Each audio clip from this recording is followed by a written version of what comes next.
Alrighty. Hi, folks. Thank you for being here tonight. My name is Brittany McBain. I am a new community involvement coordinator with the remedial projects section at ADQ. I am filling in for Bob Bosher tonight, who is the community involvement coordinator for this site. And as you heard, this meeting is being recorded, so I just want to make sure that everyone is aware of that. This is a public meeting for Highway 260 and Main Street Water Quality Assurance Revolving Fund Site, or we will be calling it WQARF from this point on. It is 6:01 p.m. and today is Wednesday, September 24th, 2025, and it is 6:01 p.m. Great. All right.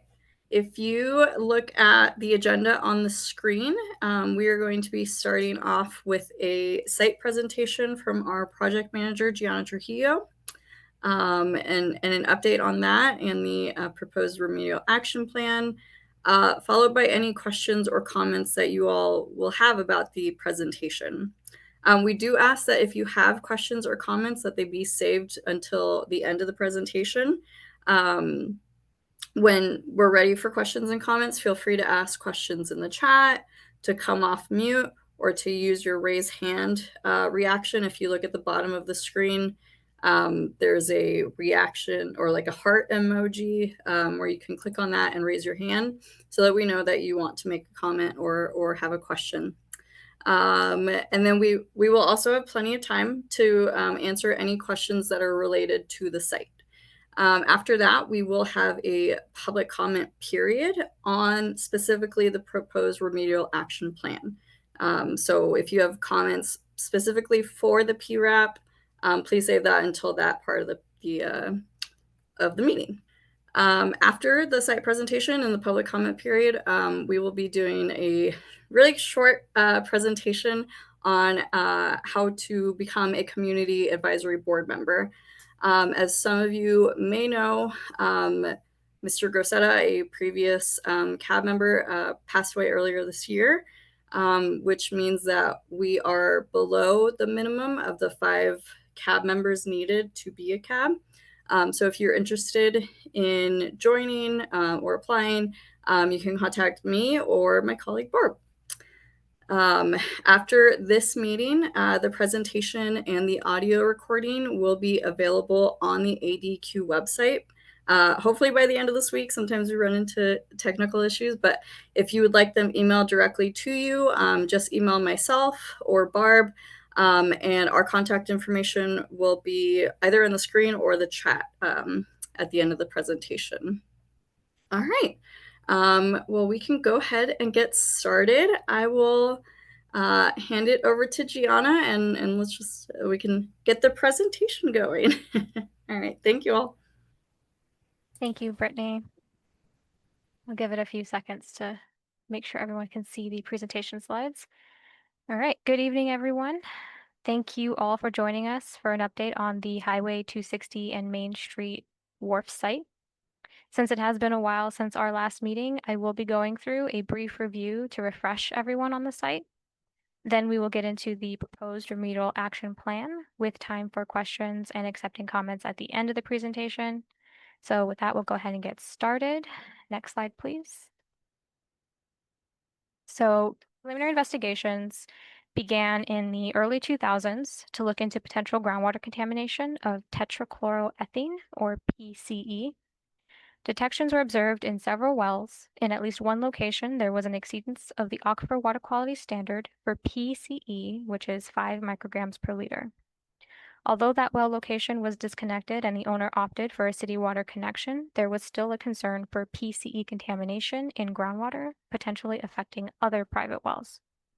An initial environmental investigation collecting groundwater grab samples and soil gas samples in the areas associated with former dry cleaners confirmed that there was a higher presence of PCE in the subsurface near Main Street and Aspen Street, as well as Main Street and Camino Real. A follow-up investigation to collect additional groundwater data directly from private wells was initiated. This involved extensive outreach by ADQ to area private well owners in Cottonwood, and ADQ was able to confirm that PCE was present in groundwater across the area and that multiple private wells were used for drinking water. The site was listed on the WQARF registry in 2016, immediately followed by the remedial investigation, which also included early response actions to protect and provide clean drinking water to affected private well users. Initially, this involved providing bottled water to affected residents, but ultimately resulted in ADQ installing wellhead treatment systems on impacted wells, such that all water provided to a residence was treated to remove PCE from the well water. This is also referred to as a whole house point of entry treatment system.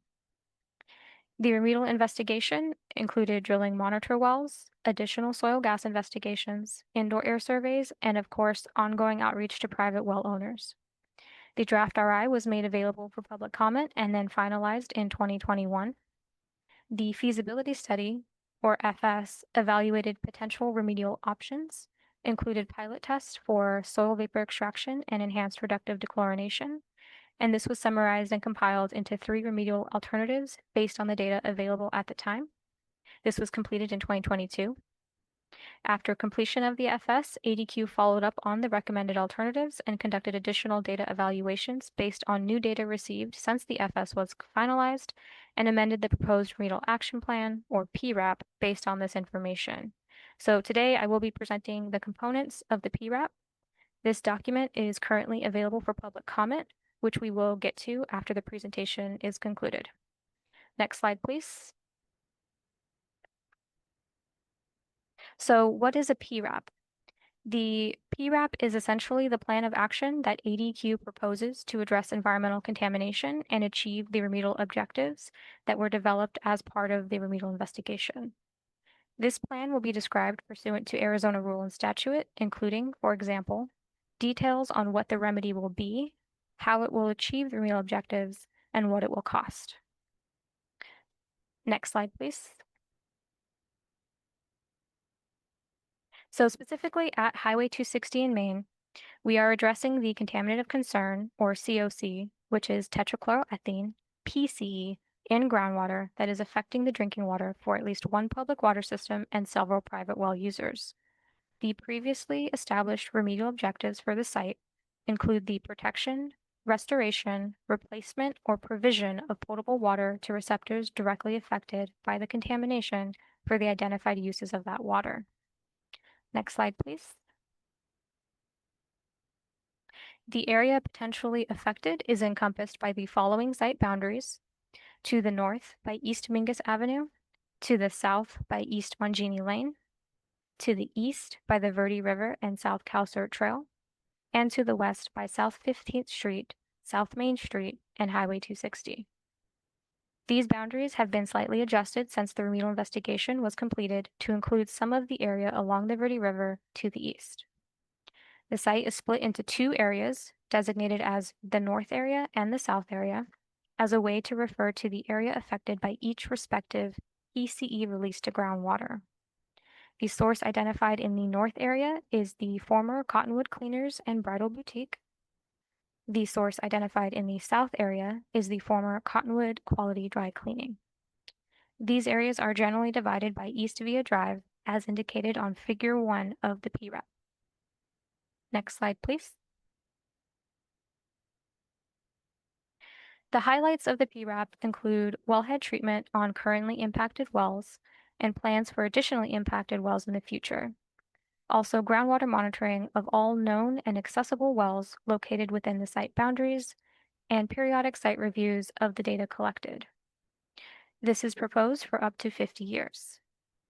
The estimated costs equate to approximately $62 million, which does include a 3% inflation rate per year. And in the next few slides, we will go through these components. Next slide, please. So we'll start with wellhead treatment, which was initially implemented as an early response action on 12 affected wells and has been sufficiently removing contamination from the well water prior to distribution to residents.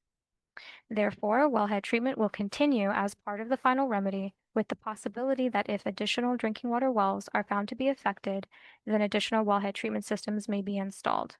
or alternatively, residential homes can be connected to city water, which is not affected by PCE contamination from the site.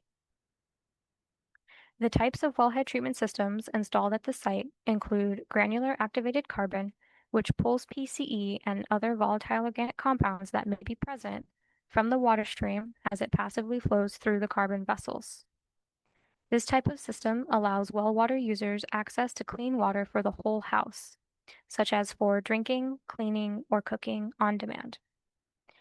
ADQ maintains these systems via quarterly on-site inspections and testing to ensure that the systems are operating effectively. The photo included on this slide is an example of an installed wellhead treatment system. This includes 2 carbon vessels in series and a manifold system that routes the water to and through each carbon vessel. The manifold system allows for testing before and after each vessel to check the status of each vessel individually, as well as ensure that the water going to the residents is treated for PCE contamination. So far, about 23 million gallons of water has been treated, and approximately 3.88 pounds of chlorinated volatile organic compounds, including PCE, has been removed from the water by these systems. Next slide, please. So these systems have been installed across the site in both that north area and south area, as presented here and on Figure 9 of the PRAP. These systems may be decommissioned once enough data has been collected to ensure that contamination is no longer affecting or threatening to affect that well. Well owners will have the option to keep and take over maintenance responsibilities of the treatment systems at that time. Otherwise, the well configurations will be restored to prior conditions and all equipment related to the treatment system will be removed. As of today, all 12 systems are still installed and there have not been any decommissioned systems. However, one system is currently in bypass mode because well water contamination is no longer being observed. This system may be the first to be decommissioned after further evaluation of well-specific data and nearby groundwater data is conducted, and ADQ determines that the system can be removed or transferred over to the well owner. In summary, the first system was installed in 2018, and the most recent system was installed in 2023. Again, all these systems are inspected and sampled quarterly. Next slide, please. Another important component of the remedy is groundwater monitoring. Area-wide monitoring of PCE concentrations assists in determining plume migration and ensuring that all potentially affected drinking water receptors are identified as soon as possible, and treatment or an alternative water source can be implemented quickly. Monitoring will continue for the duration of the remedy at varying frequency, for example, annually, semi-annual, or quarterly, based on PCE concentration data and from the well location. ADQ will continue outreach efforts for new well owners and property owners that move into the area potentially affected by PCE contamination, but we do encourage area residents to stay apprised of their environmental concerns in their area and reach out to ADQ for assistance or information. Both the EPA and the Arizona Department of Health Services have guidance material for private well owners available on their websites as well. Currently, ADQ communicates with about 87 well owners and 1 public water system for groundwater monitoring. This is in addition to the 12 wells that we have wellhead treatment systems installed on already.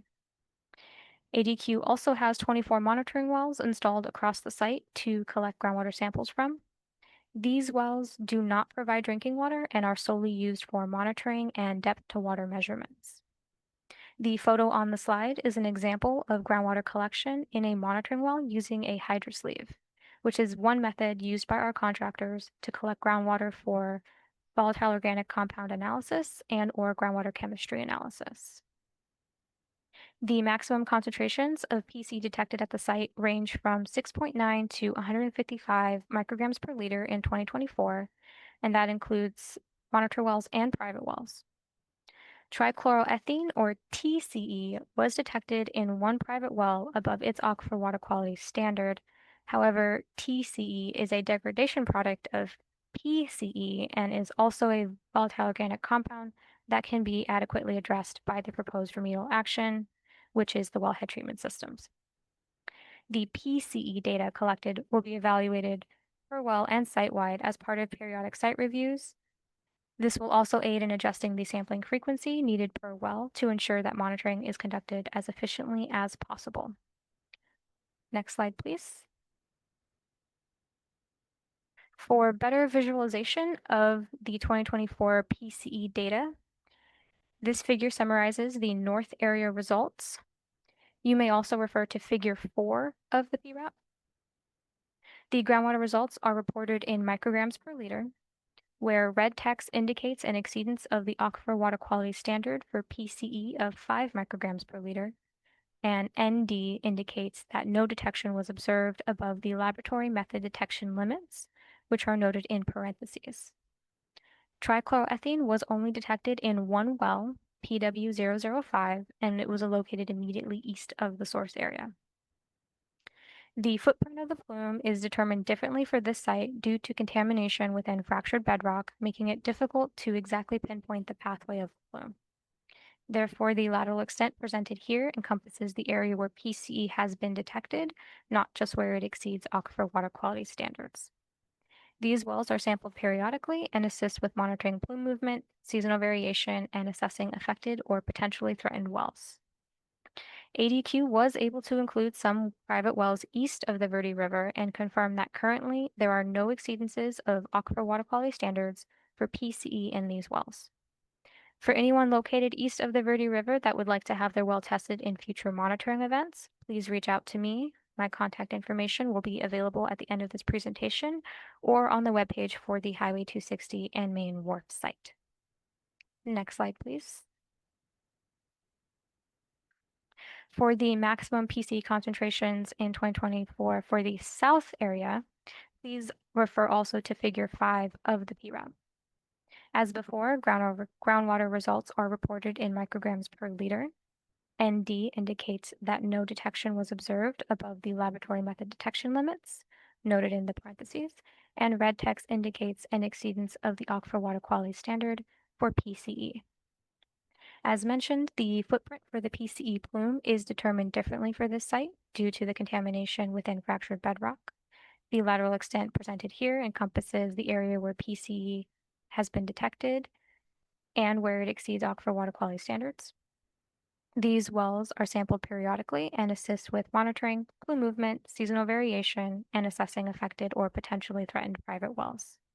As you can see, the south area has a smaller plume extent and not as many affected private wells, but does include 2 public water systems. Next slide, please. So as mentioned early on in the presentation, we are currently within the public comment period for the PRAP. Public comment will end on October 27th, 2025, and ADQ will compile and review all comments and include them within the responsiveness summary, which will be attached to the record of decision. Once the record of decision is signed, ADQ will move forward with the remedy proposed for the estimated duration of 50 years. Next slide, please. So this now concludes the presentation on Highway 260 and Main Proposed Remedial Action Plan. Please feel free to visit our website and join the mailing list to receive notifications for future updates and meetings. Before we get into the public comment portion of the meeting, does anyone have any questions regarding the presentation specifically?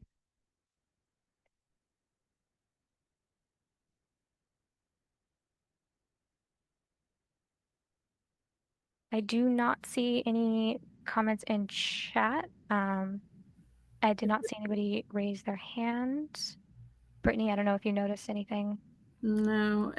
If you do have a question or comment, feel free to just raise your hand on the reactions. And if you just need a minute to type it out, we can give you that time.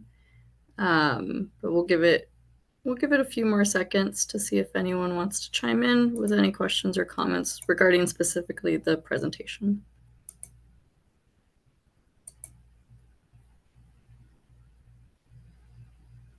Okay. All right. Well, with no further questions, we can move on to public comment portion. Next slide, please.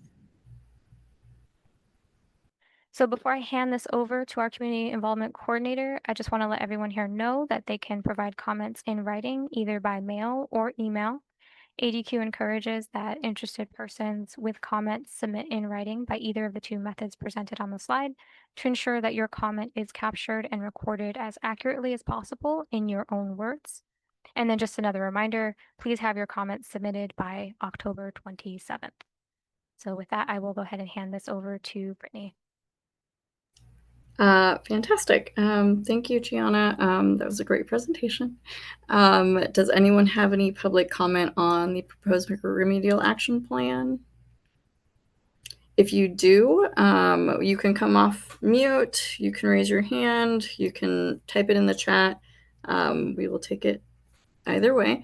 And if you do have a public comment, just make sure to state your name and your affiliation before you begin. All right, we'll give it a few seconds to see if anyone comes off mute or anything. All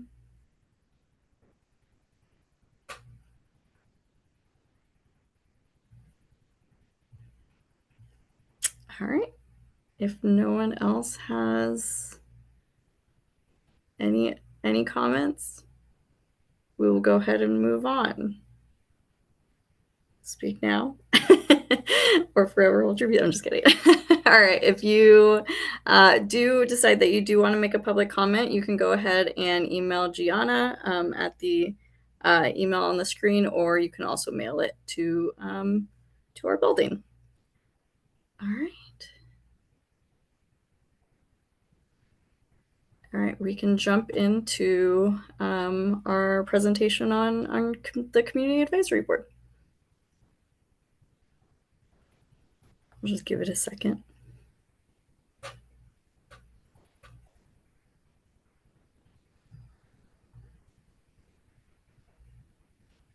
All right, fantastic. Thank you, Barb. Barb is still running all of the presentations, and I appreciate that. All right. Thank you all for being here. As I said earlier in the meeting, we are below the needed 5 minimum members needed to have a cab. So we need to recruit one more, maybe a couple more, in order to be at the state's minimum. So tonight we're just going to be doing a little presentation on how to become a community advisory board member and what it is. And if anyone is interested, you can email me or you can email Barb and we can get you started on it. All right, we can go ahead and get started. All right, so what is a community advisory board? It is a board of concerned citizens from the community that are selected to review, discuss, and provide input on the cleanup of a contaminated site, such as this wharf site. And what do you all do as a CAB? You advise us at ADQ, the public, and any other interested parties about the issues and concerns of the community related to the cleanup of the wharf site. So you all are in your community and you know what's best for it. So we want to hear more from you. Next slide. All right. And then your role as a community advisory board member is to share information with your community board member, with your community members through, however you want to do it, community neighborhood meetings, newsletters, social media. You're really the spokesperson for your community at these meetings. You represent not only your own views or those of the CAB, but also those of the community members you represent. And you advise ADQ of your community's concerns regarding the remedial actions at this site. Next slide. All right. Who are CAB members, and do you have to be a technical person? No, you do not. A CAB member is a concerned citizen who lives or owns property or works or serves a community near the wharf site. I believe it's like within a quarter mile is what we say. You do not have to have a technical background. You do not need to be, an expert in water or geology or anything like that. You just have to want to, serve your community. Our job at ADQ is to explain what's happening. Gianna's job, my job, at your wharf site, so that you can explain it to your neighbors in your community. And how do you join? It's pretty simple. You can email Barb or myself. Our emails are there on the screen, and we can send you an application and let you know the next steps from there. Feel free to write down our email addresses. We'll give you a second. I did mention that, if we do not get like one or two more cab members, we are at risk of dissolving the cab, but we can still have public meetings. We will still have public meetings about once a year, or if we do get another member of the cab, we will have meetings once a year. So your commitment is really just that once a year meeting. And we also email quarterly and give you updates and things like that. All right. If does anyone have any questions on becoming a cab member or anything?